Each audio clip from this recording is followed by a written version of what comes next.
आज मैं आपको एक ऐसे होटल के बारे में बताने जा रहा हूँ जहाँ से रात को लड़की की रोने की आवाजें आती हैं।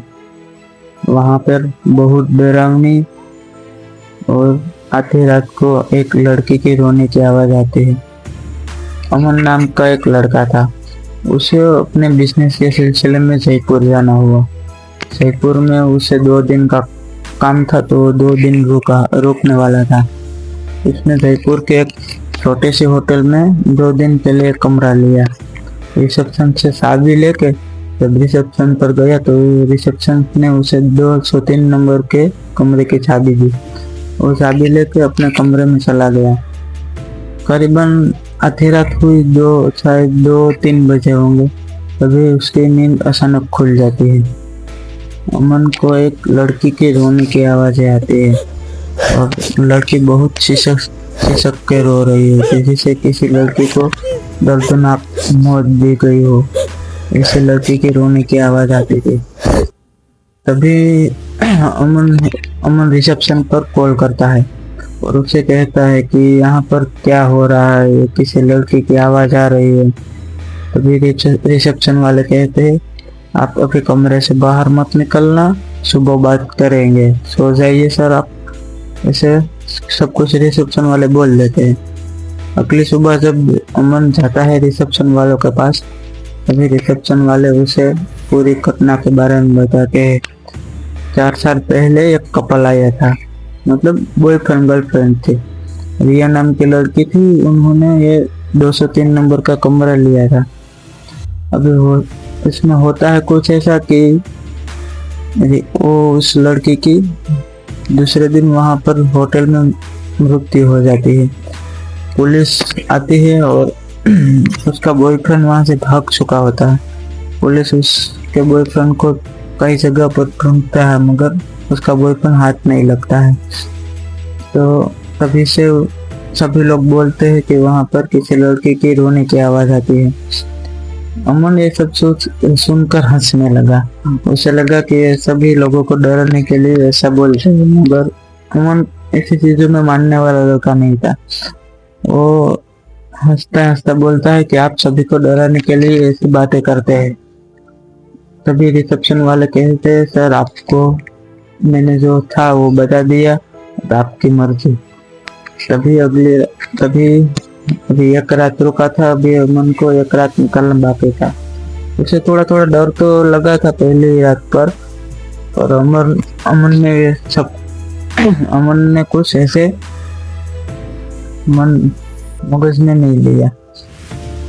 अगली रात उसी टाइम पर 2-2:30-3 बजे फिर से उसे लड़की के रोने की आवाज सुनाई देती है। इस बार लड़की बहुत जोर जोर से रो रही थी। अमन उठ जाता है और अपने कमरे में पूरा अंधेरा था, तो मोबाइल की टॉर्च चालू करके चारों ओर देखने लगता है।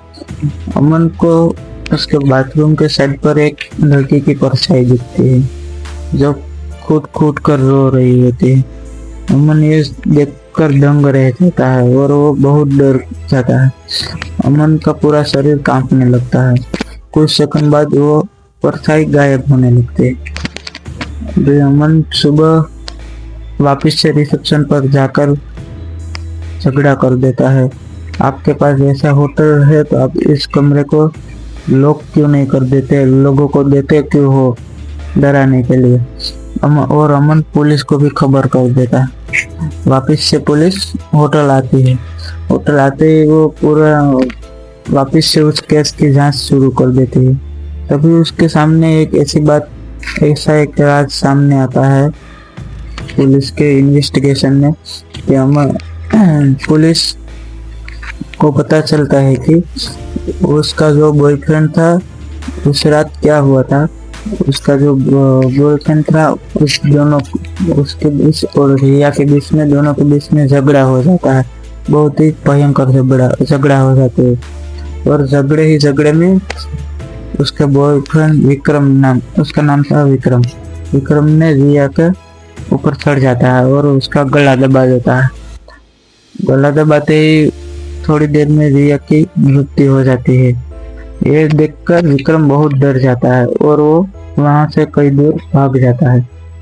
लेकिन थोड़े ही दिनों में एक बगल के राज्य में से एक लड़का गिरफ्तार होता है। शक्ल तो बदल चुकी थी मगर उसके हाथ का फिंगरप्रिंट विक्रम के फिंगरप्रिंट से मैच हो जाता है। तभी विक्रम पकड़ा जाता है।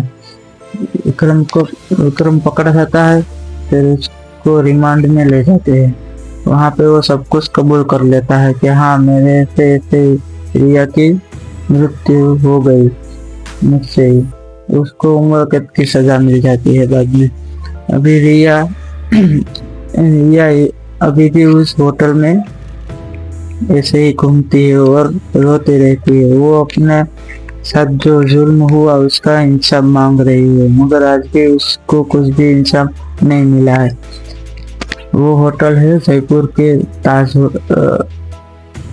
सूर्या ताज होटल है, वहाँ का एक पूरा किस्सा है। रिया आज भी वहाँ पे अपना इंसाफ मांग रही है और उस कमरे को आज भी लॉक कर दिया है।